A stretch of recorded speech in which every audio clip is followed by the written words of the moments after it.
Brought to you by TechnoSpark 20 series smartphones. I'm superhuman. परस्पर की कलह से वैर से विभाजित होकर कभी से दो दलों में हो रहे थे लोग सज्जित, खड़े थे वे हृदय में प्रज्वलित अंगार लेकर, धनुर्जिया को चढ़ाकर म्यान में तलवार लेकर। नमस्कार, बिहार तक पे आपका स्वागत है और मैं हूं सुजीत। रामधारी सिंह दिनकर की कुरुक्षेत्र के लिए लिखी ये कविता पूर्णिया लोकसभा चुनाव के लिए काफ़ी सटीक बैठती है।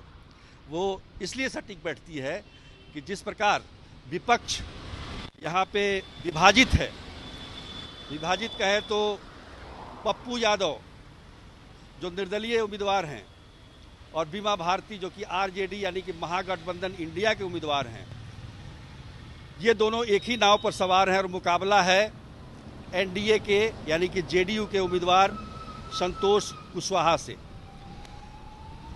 तो आप समझ सकते हैं कि पूर्णिया वो जगह है जहां आप आकर राजनीति सीख सकते हैं। कहने का मतलब ये है कि देश में या हिंदुस्तान में पूर्णिया एक ऐसी जगह है जहां पर विपक्ष के नेता को ये कहना पड़ रहा है कि आप भले ही हमें ना चुने लेकिन उसको भी ना चुने और वोट देना है तो हमारे जो विरोधी हैं उनको वोट देकर जिता दे। तो ये स्थिति, परस्पर विरोध की स्थिति जो है पूर्णिया में है और यहाँ लोग उससे सुसज्जित हैं।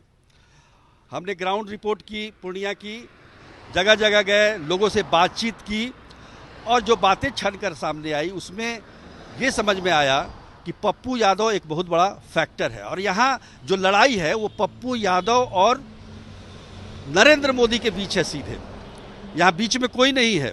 पप्पू यादव, चूँकि पप्पू यादव का ये कार्यक्षेत्र रहा है, 2 बार यहाँ से सांसद रहे हैं, लोग उनको जानते हैं और पिछले कुछ वर्षों से जो मददगार बनने की उनकी जो छवि है, ख़ास तौर पर पटना में जिस प्रकार से बाढ़ के दौरान उन्होंने मदद की, या फिर ऐसे भी बिहार के किसी भी कोने में कोई आपदा में कोई हो तो उसकी मदद वो करते हैं, ये छवि बड़ी काम आ रही है पप्पू यादव की।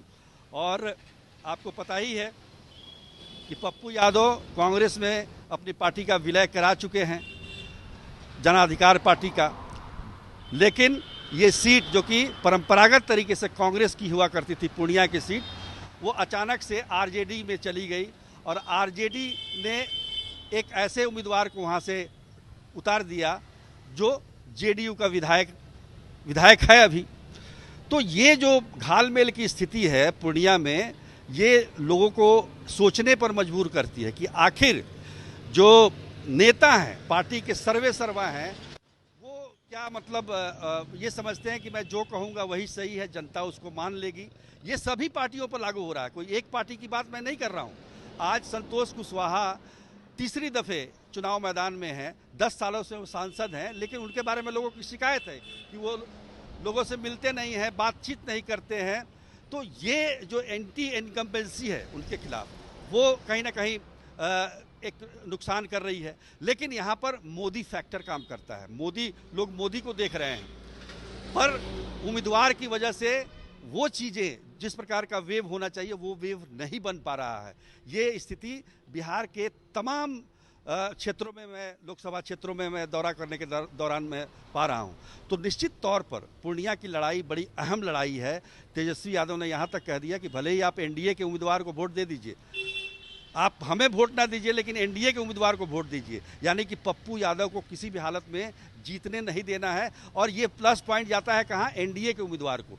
तो कुल मिलाकर जो स्थिति है यहाँ पर, 6.5 लाख के करीब में मुस्लिम मतदाता हैं, 1.5 लाख के करीब में यादव मतदाता हैं, उसके बाद 3 लाख करीब कुशवाहा हैं, 1.5 से 2 लाख के बीच में अपर कास्ट है यहाँ पर, अति पिछड़ा है, तमाम जो ओबीसी, ईबीसी, तमाम जो जातियां हैं वो हैं यहाँ पर। तो सबकी गोलबंदी यहाँ पर हो रही है, सबको देखा जा रहा है, परखा जा रहा है। हमने कई इलाका, श्रीनगर एक इलाका है, वहाँ हम गए थे, तो वहाँ जो लोगों से बातचीत हुई तो हमें 2 लोग ऐसे मिले जिसका मैं जिक्र करना चाहूँगा। एक बीजेपी के प्रखंड के उपाध्यक्ष जो कि पप्पू यादव की तरफदारी कर रहे थे, और एक आरजेडी के प्रमुख कार्यकर्ता वो भी पप्पू यादव को लेकर काफ़ी उत्साहित थे। तो कहने का मतलब ये है कि बड़ी पार्टियां हैं, क्षेत्रीय पार्टियां हैं, सबकी प्रतिष्ठा दांव पर रहती है, लेकिन जनता भी कुछ सोचती है। जनता को अपने हितों का भी ध्यान रखना होता है, और निश्चित तौर पर पूर्णिया की जनता इस बारे में सोच रही है कि हमारी प्रतिष्ठा कैसे बचेगी और किस रूप में बचेगी। ये देखने के लिए जो है यहाँ पर हम कह सकते हैं कि पूर्णिया की जनता को हमें बड़े ही गौर से इसको देखना पड़ेगा। 26 अप्रैल को चुनाव है, देखिए क्या नतीजे आते हैं, लेकिन मुकाबला बहुत दिलचस्प है। और बिहार में एक मुझे लगता है कि पहला ऐसा क्षेत्र है जहां पर त्रिकोणीय मुकाबला है। हालांकि काराकाट में भी अब त्रिकोणीय मुकाबला हो गया है। पवन सिंह जो निर्दलीय उम्मीदवार के तौर पर पावर स्टार जिनको कहा जाता है, उनके मैदान में आने से, लेकिन ये शुरू से एक हॉट सीट बना हुआ है और पप्पू यादव को लेके बना हुआ है। देश की नज़रें भी हैं यहाँ पर, क्योंकि लड़ाई यहाँ सीधे पप्पू यादव वर्सेज नरेंद्र मोदी है। तो आज के लिए इतना ही, तब तक के लिए नमस्कार।